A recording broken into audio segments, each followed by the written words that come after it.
Thank you very much for joining us today and sharing your thoughts. Please could you tell me your name, what you do for work, if you're a student, what are you studying? My name is Erica Foreman. I'm in grade 12 at King David High School, and I'm a part of the Green Club at my school. I'm Alec Blair. I'm a lecturer in the geography department here at University of British Columbia. So my name is Holly Denson Camp, and I am a fifth-year student in the Department of Geography at UBC, and I'm in the Environment and Sustainability stream. I also work as a project assistant in the Department of Geography as a climate action plan assistant. My name is Will Andrews. I just completed law school, and I'm in the process of transferring my degree from England back to BC. I hope to pursue a career in environmental litigation. My name is Shreya, and I'm in grade 3. My name is Shamta Hunter, and I am the Manager of Sustainability Engagement with the UBC Sustainability Hub. I'm also a PhD candidate in the Faculty of Education at UBC.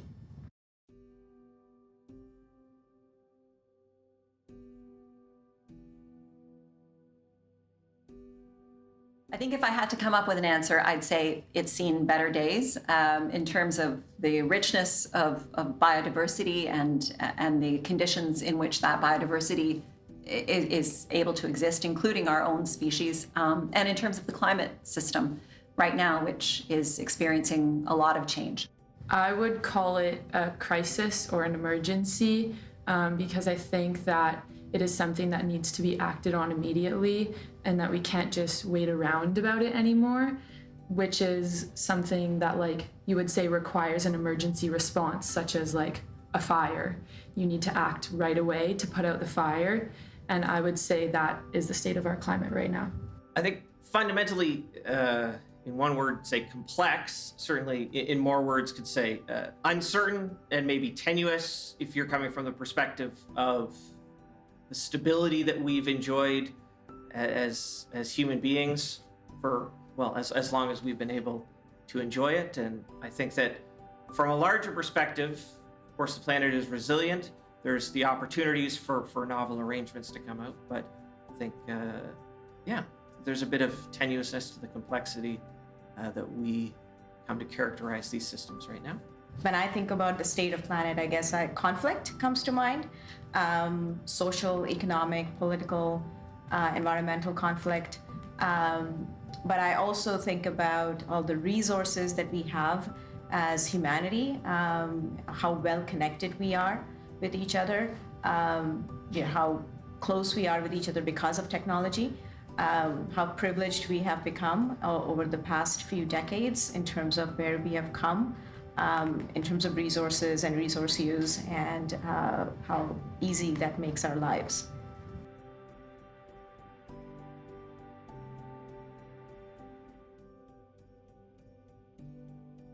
I would describe climate change as the climate and the state of our planet being disrupted and shifted from what it's meant to be at, from its regular state, and which is caused by human consumption, pollution, all of that. It's caused by humans. Climate change is the long-term change to the planet's average weather patterns across local, regional, and global scales. It looks at these long-term changes, these shifts in average temperature, amounts of precipitation, but also refers to increased variability within those systems and increased unpredictability. It's when there's big weather changes and it's doing different things. It's doing things with heat, and it's doing things with cold around the world. So I think more generally, climate change is a widespread change in the climate system. So more specifically, an increase in global temperatures as a result of an accumulation of greenhouse gases in the atmosphere that trap increased heat and impact weather systems across the planet. Climate change is, contemporary climate change, I would say, is both global warming as well as the weather patterns that we see on Earth. I say contemporary because climate change has happened before in the past, but it hasn't happened as aggressively, as quickly as we see in the past few decades through because of industrialization, the increase in greenhouse gases like the carbon dioxide and greenhouse gases, which has rapidly increased the time that we have taken to change the climate.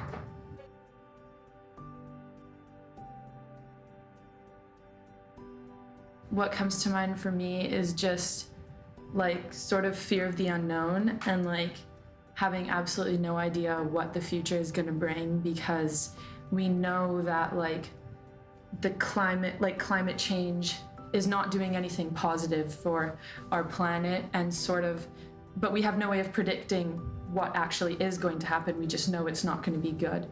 And I think that can be a lot of like fear and anxiety for people, just because there's no way of knowing what's to come, and it's hard to like not think the worst about the future. So when I think of climate anxiety, I think of some of what is really a paralyzing fear associated with a knowledge of some of the worst impacts of climate change that are being predicted now, combined with a fear of the uncertainties associated with some of those unknowns, the sort of runaway feedback effects that may result from, for example, melting of methane hydrates in oceans or permafrost in the Arctic, which will eventually lead to runaway effects that we then have very little control over. That's what I think of when I think of climate anxiety. I think climate anxiety is something that is super pertinent, especially in my generation. So when I think of climate anxiety, I think of the fear or the uncertainty that surrounds our future in this world that's constantly changing due to climate change and that we can't predict. So some of that comes down to feeling responsible and feeling like you need to do something yourself, and not knowing what that is or if your individual impact can really make a difference. Some of that comes down to feeling like you can't do anything and it's not up to you to make these changes, and you're reliant on, institutional, organizational level changes to kind of ensure your quality of life in the future, and that's a really scary thing. And so I think coming to terms with climate anxiety and at least being aware of it and having that awareness around you and in like the institutions that you're a part of can really help support you and like give you the tools that you need to adapt to that and to combat the feelings and maybe like find a healthier way to deal with those ideas moving forward, because it is something that can be immobilizing if you don't know what to do in a certain situation or you don't know what your future is going to look like. And so to be equipped with tools and with hope and things like that can really help to alleviate that anxiety, because it's not a good feeling. I think climate anxiety is sort of one of those earlier stage responses to the crises that are arising out of climate change. It's sort of that anxiousness and fear that people feel when they're confronted with an issue like climate change that is so significant, so systemic, and generally just so huge that it's difficult to comprehend and begin to understand how we could address it. And I think that is sort of unfortunately the stage that we're still at this point for the vast majority of people, where we haven't quite yet figured out how we can break down this problem and address it piece by piece. But I think at the same time, as sort of an earlier stage, it's important insofar as it's at least a step beyond denial and sort of blissful ignorance, and it's a step people have taken to recognizing that there's a fundamental problem to be addressed, and starting the process of figuring out how each individual can play their part in addressing it.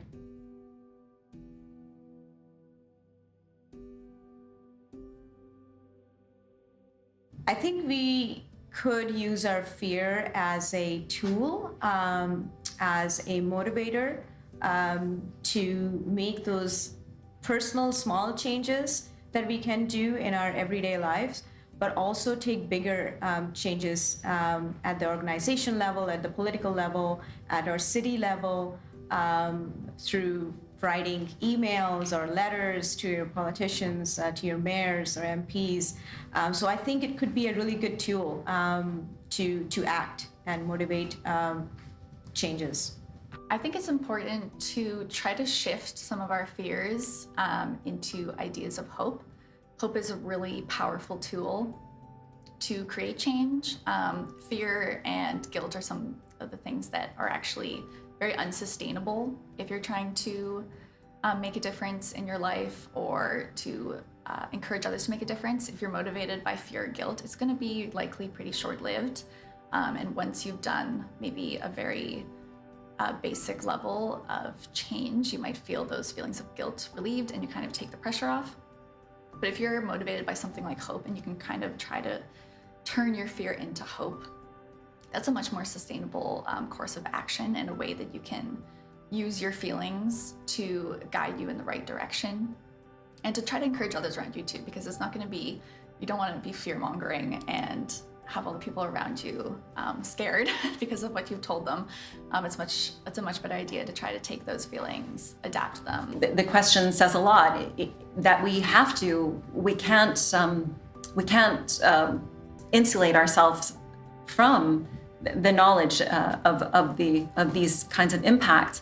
But there's a lot that we can do by being aware of these impacts. And I think the problem for a lot of people isn't climate anxiety itself. It's the feeling that state actors are not doing enough to try to address this problem. As I've already said, we do have means to deal with this. There are amazing developments in renewable energy right now. Collectives are lobbying to reduce, to decarbonize and push governments to do that. And some of these efforts are very successful. The divestment movement, for example, even here at UBC, we had students participating in divestment movements based on UBC's annual investments. So I think the problem is trying to get state actors to do something, to do some of the work that's needed, and to show that they're actually invested in this, not to buy pipelines, but actually to invest in renewables. For example, to take the $4.5 billion that Trudeau spent on the Trans Mountain Pipeline, and instead of giving that to Kinder Morgan, a corporation south of the border, actually use that to invest in jobs for people in, for example, Alberta, and move them away from oil patch industries and actually help people to make the transition. I think those are the kinds of things that our fear could mobilize us to lobby for. And we know that collective action is fairly effective against these kinds of problems. It's about moving vested interests toward our goals. I think obviously having these fears or these concerns demands our attention, which is a good thing. I think that often, unfortunately, it can result in us wanting to avoid these issues, which is obviously not as good a thing. So if we lean into those fears or those anxieties and acknowledge them, then I think they can be really powerful motivators and can really help when we acknowledge that it's not something that we experience individually, but collectively can help to inspire a sense of community around these issues and underline the necessity to work together on them and the necessity to be a part of a community of action looking at these and trying to address these issues.